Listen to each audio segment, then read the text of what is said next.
in an interview done by Business Insider in 2014. According to Melissa Janko, in her 2017 survey, about 2.5 million students suffer from concussions per year. A concussion is a mild form of traumatic brain injury that affects how your brain functions. These effects can be short-term, lasting only a few weeks to months to long-lasting. You can get concussions through playing sports, which is the main reason, but you can also get concussions through car crashes, accidental falls, and even physical altercations. Today I'm going to be informing you about what a concussion is, the short and long-term effects of a concussion, and preventative solutions for a concussion. Firstly, what a concussion is. William J. Willoughby stated in 2017, over 44 million children and 170 million adults participate in sports-related activities, and there are approximately 3.8 million concussions per year, which was in his article titled Concussion.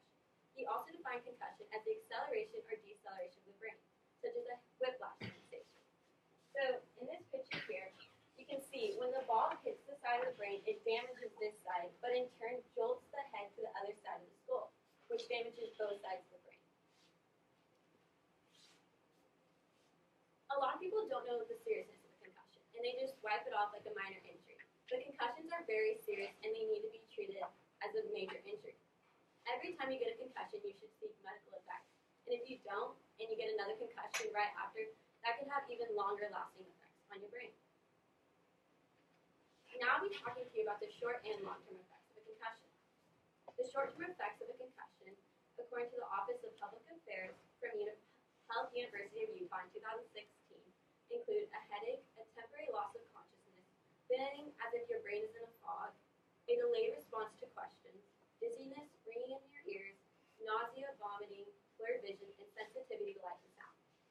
The Office of Public Affairs from the University of Utah in 2016 also described that the long-term effects of concussions only affect around 20% of people, and the more concussions you get, the more likely you are to have lifelong effects. An example of the long-term side effects of concussions comes from Tyler Linsky. Growing up, I went to high school with Ryan Linsky. He had a brother named Tyler. Tyler was the quarterback at Washington State University who suffered from multiple concussions. This past year, Tyler committed suicide, and evidence has just come about showing what was going on in Tyler's brain. Tyler suffered from CTE, also known as chronic traumatic encephalopathy, which comes from multiple concussions. A recent study done in JAMA Network by Jesse Mez, Daniel H. Danshmore, and Patrick T. Kernan discovered that out of 202 deceased football players, 177 of them had CTE. CTE affects a patient's mood and behavior. And the stages of CTE, described by Amy Ortez in her article Learn the Symptoms in the 4 Stages of CTE, published in 2017, are as follows. Stage 1. You basically have no symptoms. It just feels like a regular concussion. So you'll have a headache and attention concentration problems. Stage 2 is when the depression and mood swings set in. You have explosive behavior and short-term memory loss. Stage 3 is executive dysfunction, memory loss, explosivity, and difficulty with attention and concentration. And at this stage, you are classified as cognitively impaired. Stage 4, which is the most severe, is where you develop severe memory loss with dementia. So this is what CTE looks like in the brain. So you can see the first stage, your brain kind of looks normal. But you can see those tiny little brown spots, and the brown spots are progressively getting worse. And in stage 3, it's where it affects the hippocampus and amygdala, which are the emotion and memory parts of the brain. Stage 4 is where the brown spots have completely covered the brain, and the brain has lost half of its size.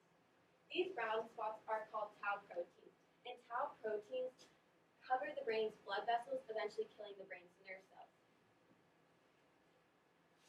CTE is the result from multiple concussions, and many athletes suffer from CTE, as stated by Vanny Rayo from the Future of Medicine in 2007.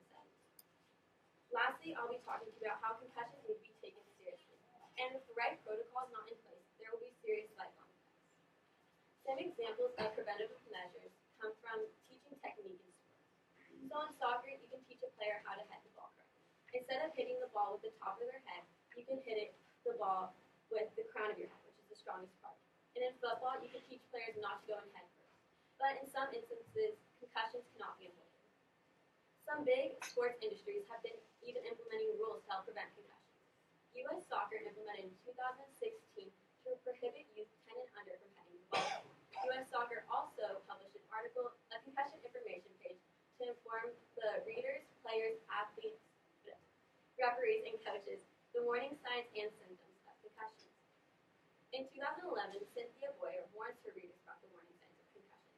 In her article, Stay Ahead of the Game, Get the Facts About Concussions in Sports, what she says to look for severe headache, ringing in the ear, nausea, indigestion, double vision, attention difficulties, slow reaction time, changes in affect or mood, and sensitivity to light and sound. Well, Jeremy Roenick was right. Our brains are the most important aspects of our body, and no matter what, our body's health should be our top priority. So if you get one concussion, please seek medical advice, and most sports recommend to stop after 3. Concussions are dangerous, and blow after blow to the head will continue to have lifelong effects on you. Today I informed you about what a concussion is, the short and long-term effects of concussions, and preventative and warning signs of concussion. Hopefully I was able to give you enough information so the next time, or if you're ever in a situation where you or your